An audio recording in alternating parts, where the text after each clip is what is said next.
Norwood Viviano and work with glass as well as digital 3D computer modeling and printing. I became inspired to use the 3D printing process due to my interest in cities like Detroit, Houston, and Seattle. And so Detroit has a long tradition of manufacturing, and that manufacturing process has been influenced by the computer as well as 3D printing.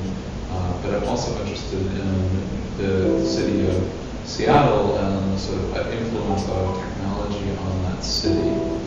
Glass casting is a great way of recording history. When you lay the glass in the mold, you heat it up, you leave a certain sense of memory and history between the glass.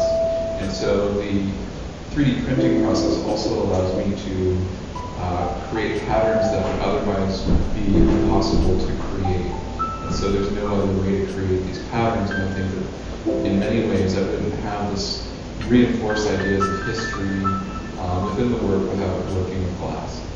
My current work that's being exhibited at Haller is a series of 11 sites that are focused on the city of Detroit, Houston, and Seattle. And so for each of these sites, I have at least one layer or two layers or three layers of glass, and between each layer is something like a photograph or a hand-drawn map that documents the history of that site. And so underneath the kiln cast elements is a mirror that helps reflect that history within each of the sites. I chose each site based on the site's influence to a number of factors for the city. And so some of the factors that I'm really interested in researching and included in the project are sites that have influenced both the growth of the city and to a certain extent the decline of the city when you're looking at Detroit. And so those have also influenced other factors like population. Using the data is a tool for conversation.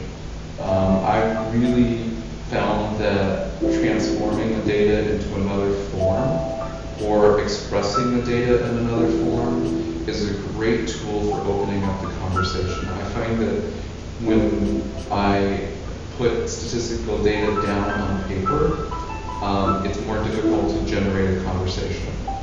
But turning the data into a three-dimensional form or overlaying maps that describe a series of time periods creates an opportunity to talk about a place or a sense of place and a sense of time. I feel like in terms of trends, there's a real trend to think about data visualization. And so this idea that data can be understood in a number of different ways, and I think that technology has been a way to express simple modes of data in new ways, so you can look at it in more complicated ways quickly. And so there are these trends, I think, going on in science and history and art. And I think one of the ways that those trends are emerging is through technology. And so as an artist, I'm really interested in how these exchanges happen, but also the collaborative nature of how these exchanges happen.